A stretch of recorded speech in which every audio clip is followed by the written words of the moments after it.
Assalamualaikum warahmatullahi wabarakatuh. Pada kegiatan hari ini kita akan membahas mengenai unsur intrinsik yang ada dalam cerita fantasi. Nah, kemarin kita sudah melihat film Doraemon ya, yang di sana terdapat hal-hal yang ajaib yang bisa dilakukan oleh seorang Doraemon.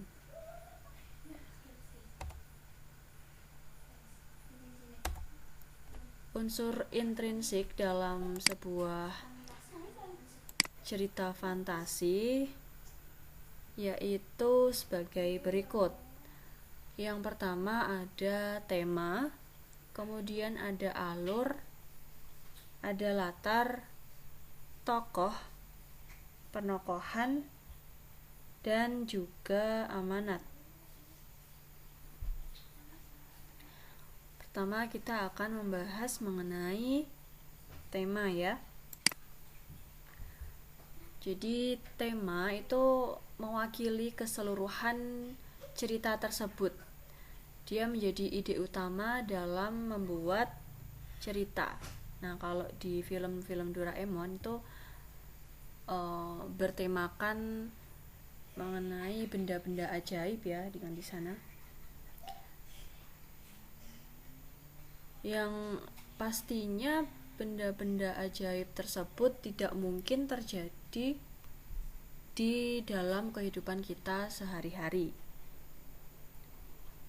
Nah, yang kedua ada alur. Terdapat alur maju, alur mundur, dan juga alur campuran. Jadi alur itu merupakan jalan cerita. Nah, kalau alur maju, dia itu mempunyai rangkaian peristiwa yang urutan waktu kejadiannya itu berjalan ke depan gitu ya. Jadi berurutan menceritakan hal-hal yang akan terjadi ke depan. Nah, kalau alur mundur itu merupakan rangkaian peristiwa yang susunannya tidak sesuai dengan urutan waktu kejadian atau ceritanya itu bergerak mundur,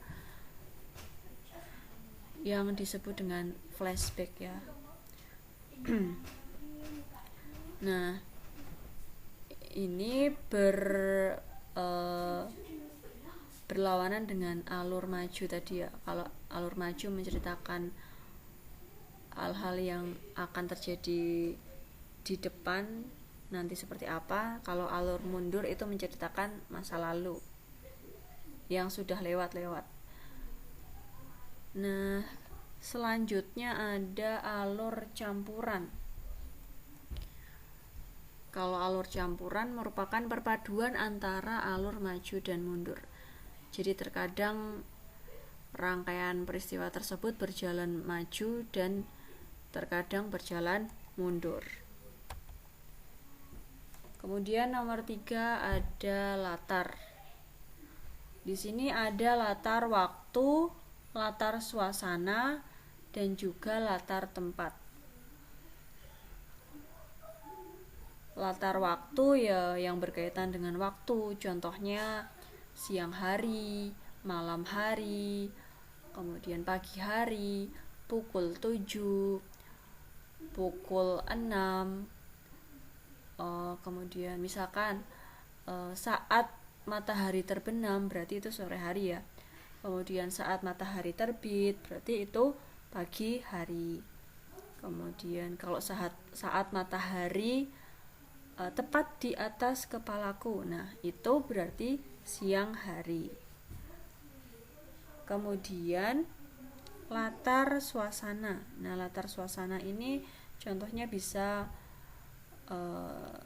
suasana yang menyedihkan, suasana yang menyeramkan, suasana yang membahagiakan, suasana yang menakutkan. Nah, itu digambarkan di situ ya.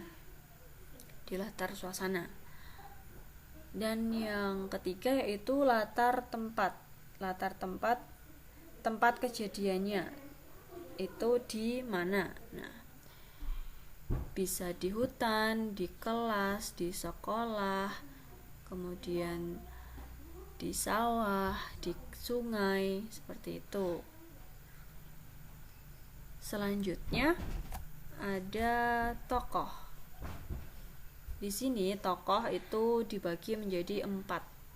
Ada tokoh protagonis, ada tokoh antagonis, kemudian ada tokoh tritagonis dan juga figuran.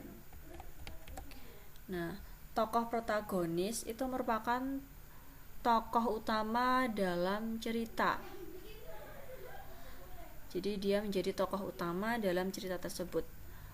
Kalau tokoh antagonis merupakan tokoh penentang atau lawan dari tokoh utama. Nah, ini adanya tokoh antagonis ini membuat cerita tersebut menarik ya, karena cerita yang hanya diperankan oleh tokoh protagonis kan hanya berjalan normal seperti itu. Kemudian muncullah tokoh antagonis, biasanya mereka memunculkan konflik ya. Penyebab konflik muncul itu biasanya adanya kemunculan tokoh antagonis. Nah, di situ cerita akan menjadi lebih menarik. Kemudian ada, nah ini contohnya. Contohnya di sini ada film Doraemon dan juga Cinderella ya. Nah, Cinderella itu kan mempunyai ibu tiri dan juga saudara tiri, yang mereka itu tidak suka dengan Cinderella. Nah, di sini tokoh utama dari cerita Cinderella itu adalah Cinderellanya sendiri, dan tokoh antagonisnya itu ibu tirinya dan juga anak-anak tirinya ya. Kemudian pada tokoh dalam film Doraemon yang menjadi tokoh utama yaitu si Nobita dan juga Doraemon, dan yang menjadi tokoh antagonis adalah si Suneo dan juga Giant gitu ya. Kemudian di sini ada tokoh tritagonis, yaitu penengah dari tokoh utama dan tokoh lawan. Nah, yang berposisi sebagai tokoh tritagonis dalam film Doraemon itu adalah Shizuka. Dia menjadi penengah dari tokoh utama dan tokoh lawan. Kemudian ada tokoh figuran, yaitu tokoh dalam ini cerita ya. Dalam cerita, tidak hanya cerpen saja, cerita fantasi ya pokoknya tokoh dalam cerita yang menjadi tokoh pembantu. Nah, dia tidak menjadi tokoh utama ataupun tokoh penengah, tapi di sini dia menjadi tokoh pembantu. Contohnya Ibu Shizuka itu bisa jadi tokoh pembantu. Kemudian Ibu Nobita, orang tua dari anak-anak itu bisa menjadi tokoh pembantu. Kemudian penokohan ya. Penokohan ada penentuan watak atau karakter dari tokoh tersebut. Nah, di sini penokohan itu bisa digambarkan melalui ucapan, pikiran, dan pandangan saat menyelesaikan suatu masalah. Jadi karakter dari sang tokoh bisa dilihat dari 3 hal tersebut ya. ucapan, pemikiran, dan juga pandangan saat mereka menyelesaikan suatu masalah. Dan yang keenam yaitu amanat, yang merupakan pesan yang disampaikan pada cerita fantasi. Seperti itu. Mungkin sampai di sini dulu materi yang dapat saya sampaikan, kurang lebihnya mohon maaf. Sekian dari Ibu. Wassalamualaikum warahmatullahi wabarakatuh.